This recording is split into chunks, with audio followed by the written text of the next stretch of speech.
கர்த்தருக்கு ஸ்தோத்திரம். Praise be to God. இன்றைக்கும் கூட இந்த காணொளி மூலமாக உங்களை சந்திப்பதிலே மிக்க மகிழ்ச்சி. We are so glad to get connected with you through this video. இன்றைக்கும் ஒரு வசனத்தை உங்களோடு கூட பகிர்ந்து கொள்ளும்படி வாஞ்சிக்கிறேன். Even today I would like to share a scripture portion.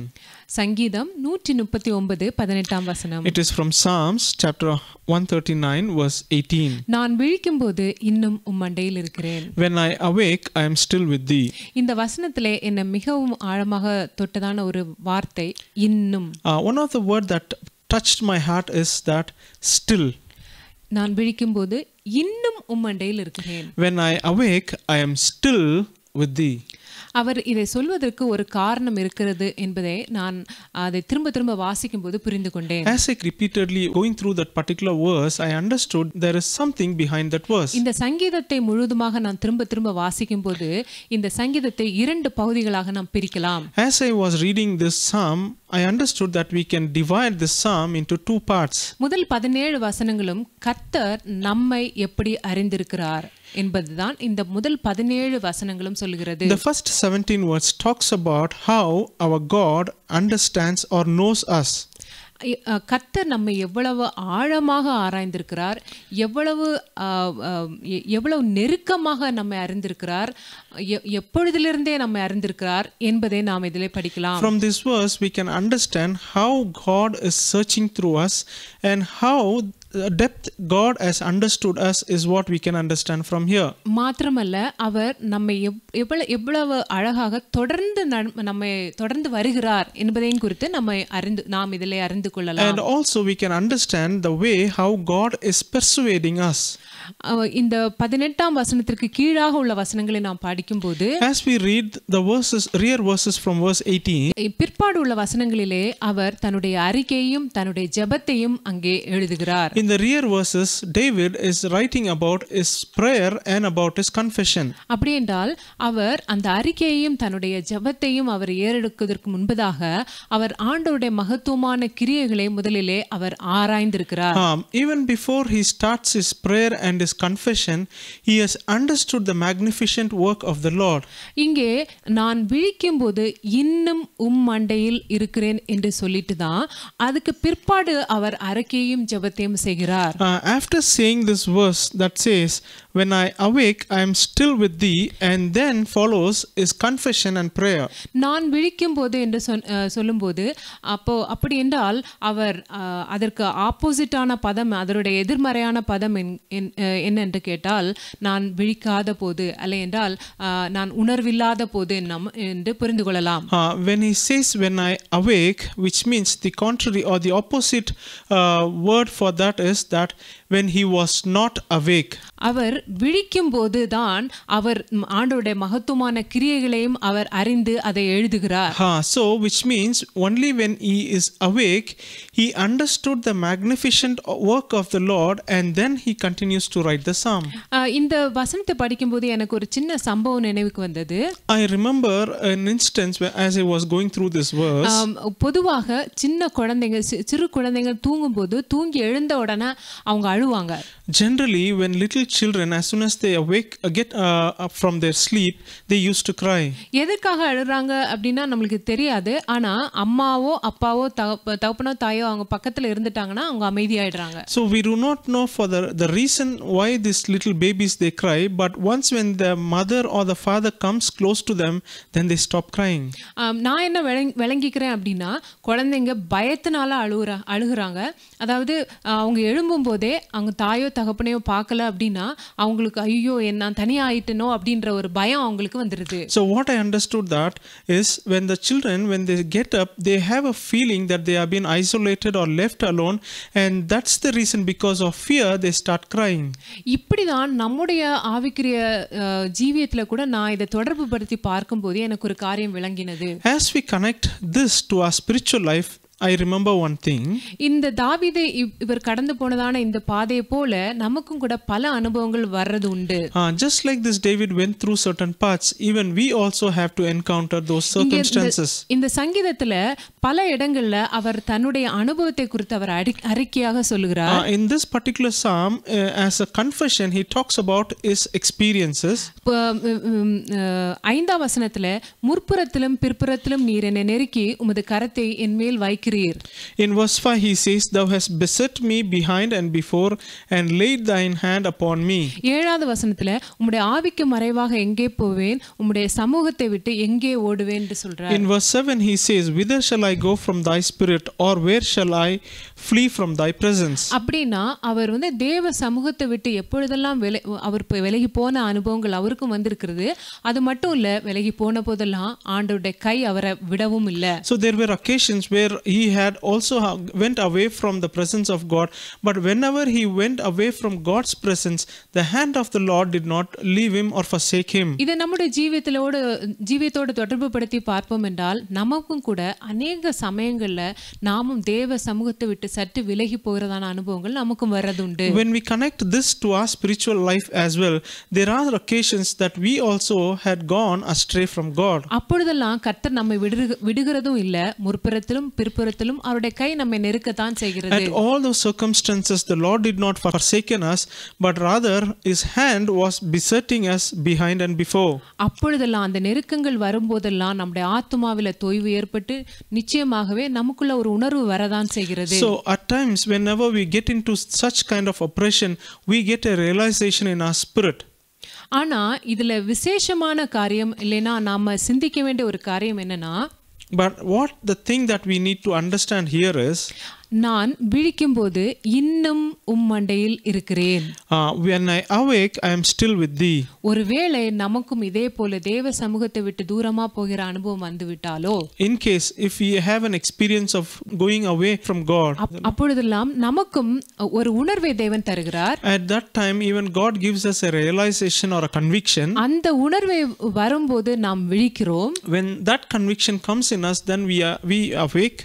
ஆனால் அப்படி நாம் விழிக்கும்போது கூடவே நமக்குள்ள ஒரு உணர்வு, ஒரு மனிதனுடைய இயற்கையினுடைய சுபாவமே என்னன்னா, ஐயோ நான் இவ்வளவு நாள் நான் எங்க போயிருந்தேன், தேவ சமூகத்தை விட்டு தூரம் போயிட்டேனே, நான் இப்போ எப்படி தேவ சமூகத்தில் ஆதி அன்புக்கு நான் திரும்ப வருவேன் அப்படின்ற ஒரு பயமும் நம்மை தொற்றிக்கொள்கிறது. So whenever we get a conviction, we also get into a fear stating that I have gone away from God, I have been isolated from God, is what a kind of sense that we get into. நான் திரும்பவும் பழையபடி அதே தொடர்பை நம்ம எப்படி திரும்பவும் வளர்த்து கொள்கிறது என்கிறதான ஒரு பயம் நமக்குள்ள வர்றது உண்டு. So we also get into a fear saying that how can I again regain that life?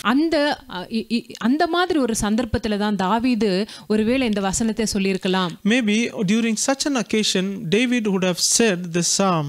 அவர் என்ன சொல்றார்? இன்னும் மண்டையில தான் இருக்கிறேன். And he says, I am still with thee. இதே மாதிரி ஒரு அனுபவத்தை யோனாவும் கடந்து போனார். Such a circumstances even Jonah also had to gone through. Jonah 2ஆம் அதிகாரம் 4ஆம் வசனத்திலே, in Jonah chapter 2 verse 4, நான் உமது கண்களுக்கு எதிரே இராதபடிக்கு தள்ளப்பட்டேன், ஆகிலும் இன்னமும் உம்முடைய பரிசுத்த ஆலயத்தை நோக்குவேன் என்றேன். Then I said, I am cast out of thy sight, yet I will look again toward thy holy temple. இங்கே கூட யோனா சொல்றார் இன்னமும். Here also Jonah uses a word that says yet or still.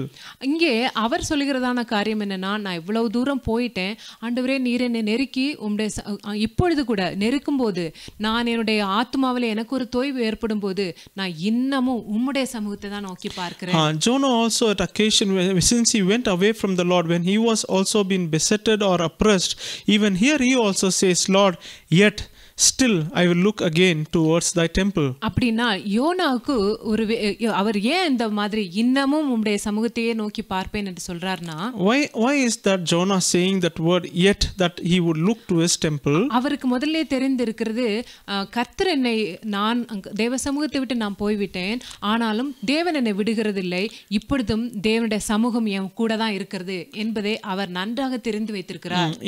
Jonah understood, even though I had gone away from God's God's presence, but the Lord has not still forsaken me, is what Jonah had understood.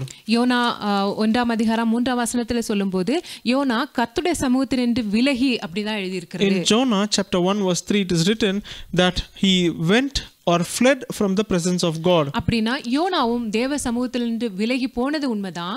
It was true that even Jonah fled away from the presence of God. அவருக்குள்ளே ஒரு நித்திரை உண்டானது உண்மைதான். It was true that he also had a slumber.